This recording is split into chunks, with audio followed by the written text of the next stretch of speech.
The Realm Crafter GUE Beginner's Guide. So you have downloaded and installed Realm Crafter and set up your development environment.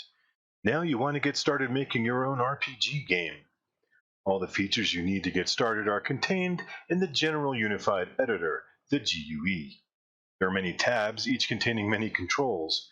It's a big confusing mess, but don't worry, I'm here to help you sort it all out in this Realm Crafter GUE tutorial. Hello and welcome. I'm Frank from MakeYourOwnRPG.com, and in this video I will show you an overview of all the tabs in the Realm Crafter GUE and describe their basic functions. By the end of this video, you'll be familiar with most of the Realm Crafter controls and game engine concepts. If you like this video, give it a thumbs up.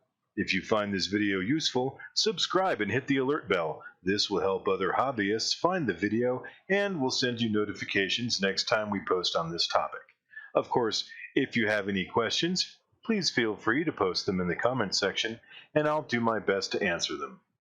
For more details on how to use Realm Crafter, check out my book, The Realm Crafter User's Guide. There's a link in the video description.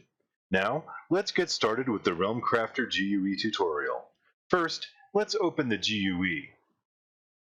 You should have the Realm Crafter program already installed and downloaded from your previous video.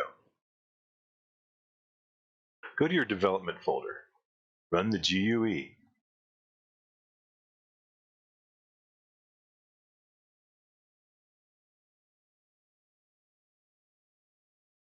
Okay.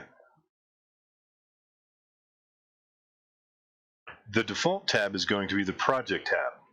This is where you build game clients and servers to host your games. The next tab is the Media tab. This is where you import all the media you want to be packaged with your game.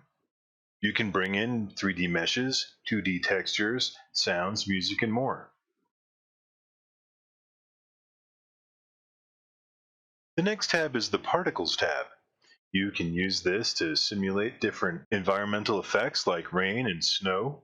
You can also use it to make waterfalls, fountains, level up effects, and even spells or weapons. Next is the Combat tab. This tab allows you to set up different damage types as well as set up your game's combat options. The default set of damage types is suitable for most games. You may want to add or subtract from the list. There's room for up to 20 different types of damage. The next tab is the Projectiles tab. Use this tab to define magic spell effects or weapons that can be used at range. Some examples might be fireballs, arrows, or bullets. The next tab is the Factions tab. Use this to track player reputation with various groups in your game. You can make factions hostile, neutral, or friendly to members of other factions. The next tab is the Animations tab. This is where you define animation sets for animated meshes you import in the Media tab. You give each animated motion a name and a series of frames that contains the animated bone movement. The next tab is the Attributes tab.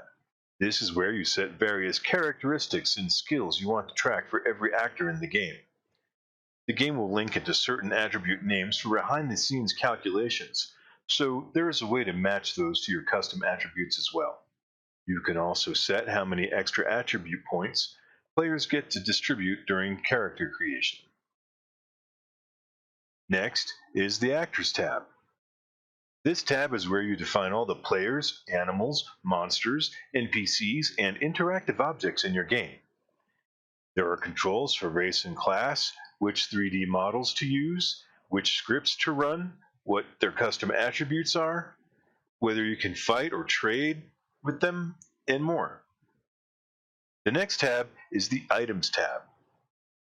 This is where every weapon, piece of armor, food item, or any other thing that can be carried as inventory is created. Armor, weapons, items, potions, food, maps, all these things are items that you can define on this tab. The next tab is Days and Seasons. Use this tab to set up a custom calendar. You can change the number of days or months in a year, change what they're called, and more. You can also set up multiple moons and suns if you want. And you can set up different seasons, as well as define when they start and end, and what time the sun sets and rises during those seasons. The next tab is the Zones tab. This is where you set up all the environments and discrete map areas. Zones are usually outdoors, but can also include individual buildings or dungeons. This tab has controls for creating new zones, placing monsters, vendors, NPCs, setting patrol routes for monsters and NPCs, laying out areas of water, creating environmental effects like sound effects or particles, and creating areas where players can trigger scripts simply by moving into an area. You can also import landscapes from third-party software or use the terrain editor that comes with Realm Crafter. The next tab is the Abilities tab. Use this to create all the things a player can add to their quick slot bar. This is useful for triggering certain special combat moves, magic spells, or crafting abilities. The next tab is the Interface tab. This is where you can adjust the placement and size of various interface elements, like your hit points, your chat window, your compass, etc. The last tab is the Other tab. This tab contains miscellaneous controls for setting up multiplayer server addresses, changing game options, changing gubbin names, and defining the money system. Whew, that's a lot to take in, but don't worry, we will tackle each of these tabs in future videos. If you feel a little overwhelmed, stay tuned for more videos, or check out my book, The Realm Crafter's User Guide, for more detailed info. Don't forget to check out the video description for useful links, and go to makeyourownrpg.com for more game design tips and tricks. I'm Frank from makeyourownrpg.com, and if you enjoyed this video, don't forget to like and subscribe. If you have any questions, leave them in the comments and I'll try my best to answer. Until next time, happy gaming.